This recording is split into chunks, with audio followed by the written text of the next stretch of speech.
mais uma vez juntos para a leitura do livro Mecanismos da Mediunidade. Foi psicografado por Chico Xavier e Valdo Vieira, dias pares um, dias ímpares o outro.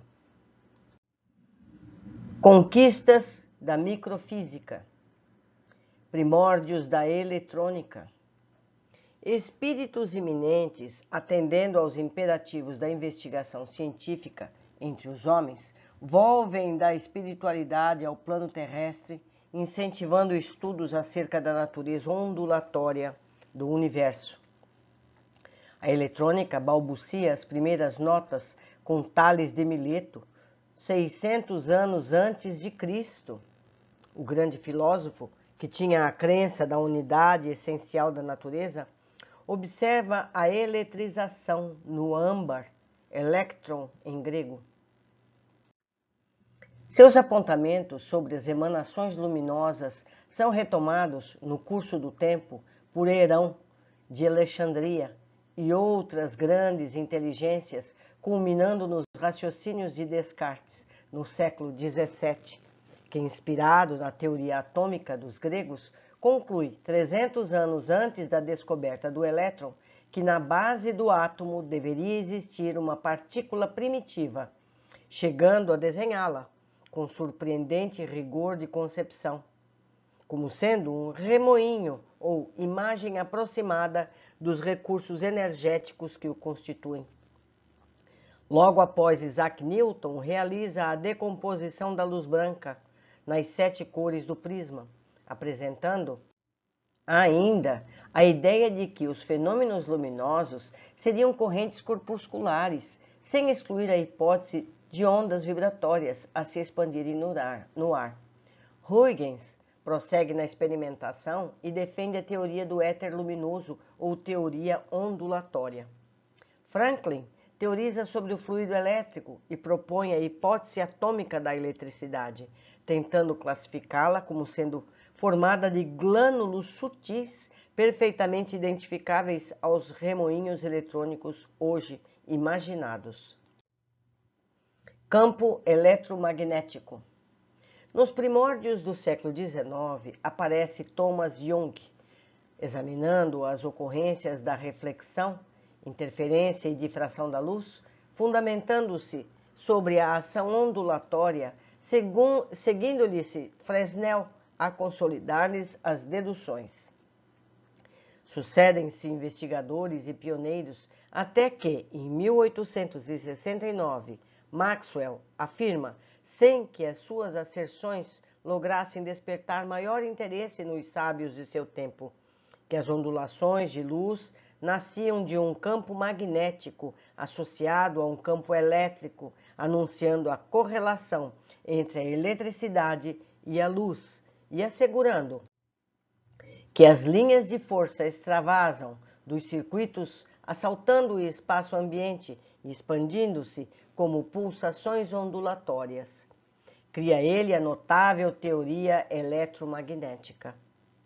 Desde essa época, o conceito de campo eletromagnético assume singular importância no mundo, até que Hertz consegue positivar a existência das ondas elétricas, descobrindo-as e colocando-as a serviço da humanidade.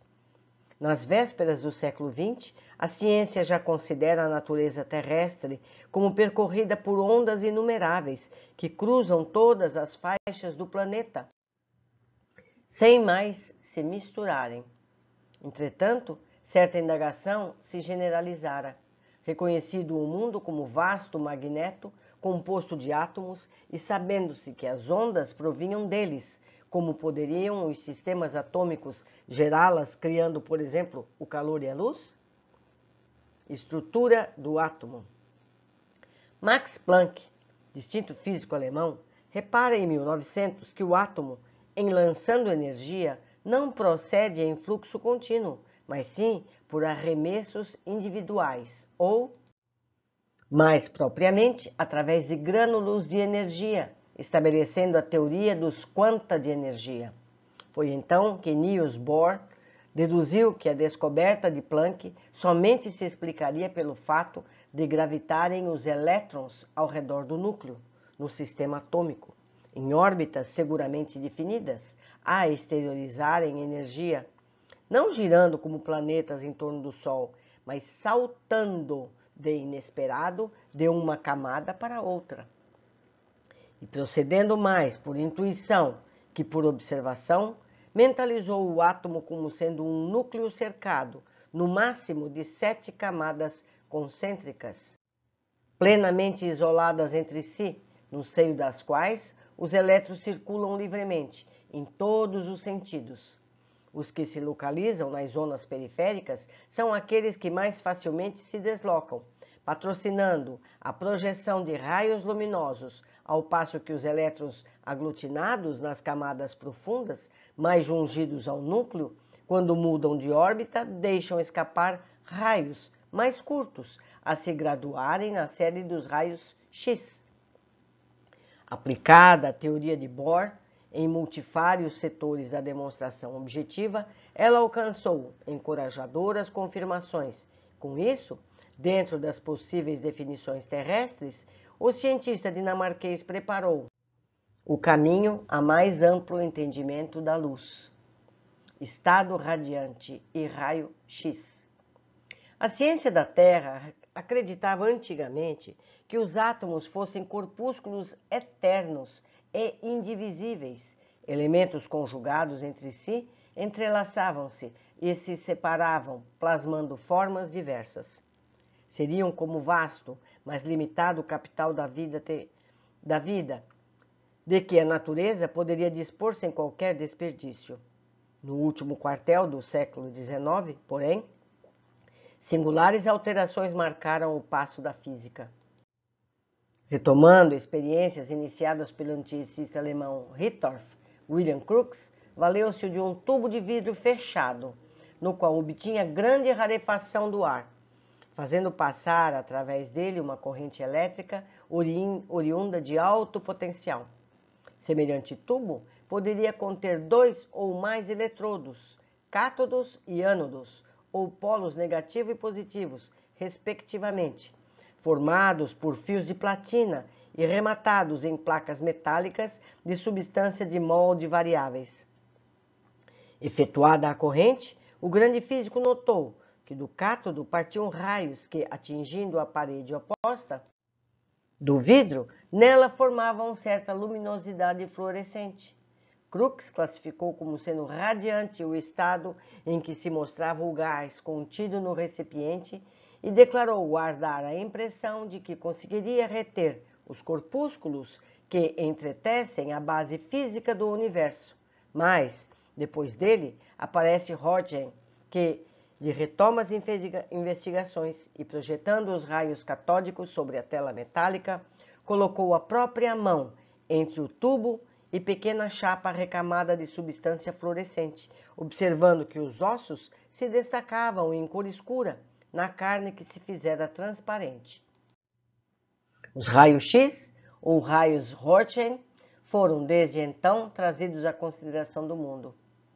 Elétron e radioatividade. O jovem pesquisador francês Jean Perrin, utilizando a ampola de Crookes e o eletroscópio, conseguiu positivar a existência do elétron como partícula elétrica viajando com rapidez vertiginosa. Pairava no ar a indagação sobre a massa e a expressão elétrica de semelhante partícula. Surge, todavia, José Thomson, distinto físico inglês, que, estudando-a do ponto de vista de um projétil em movimento, consegue determinar-lhe a massa, que é aproximadamente 1850 vezes menor que a do átomo, conhecido por mais leve, o hidrogênio, calculando-lhe ainda, com relativa segurança, a carga e a velocidade. Os apontamentos objetivos em torno do elétron incentivaram novos estudos do infinitamente pequeno.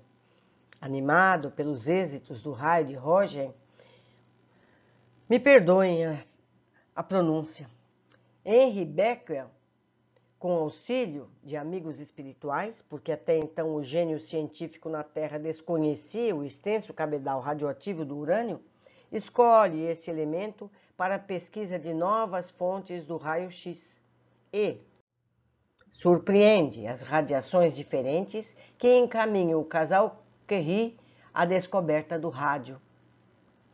A ciência percebeu, afinal, que a radioatividade era como a fala dos átomos, asseverando que eles nasciam e morriam, ou apareciam e desapareciam no reservatório da natureza. Química nuclear.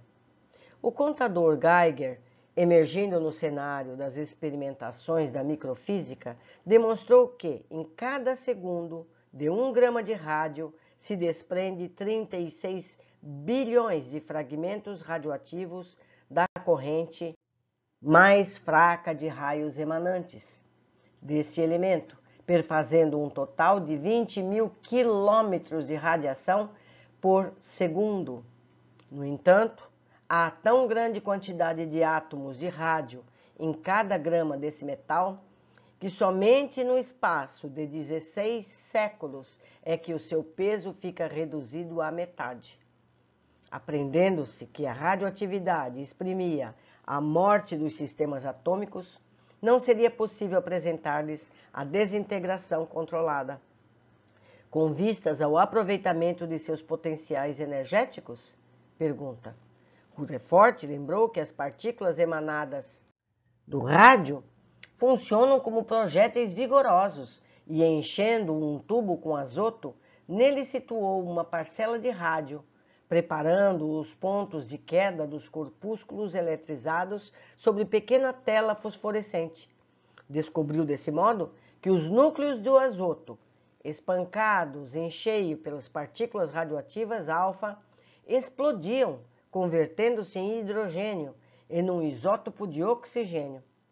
Foi realizada assim, calculadamente, a primeira transmutação atômica pelo homem, originando-se desde então a chamada química nuclear, que culmina hoje com a artilharia atômica do ciclotrão, estruturado por Lawrence, a feição de um eletroímã, onde, acelerados por uma corrente de milhares de volts, em tensão alternada altíssima, projéteis atômicos bombardeiam os elementos a eles expostos, que se transmutam em outros elementos químicos conhecidos, acrescidos dos chamados radioisótopos, que o casal Joliot-Curie obteve pela primeira vez arremessando sobre o alumínio a corrente menos penetrante do rádio,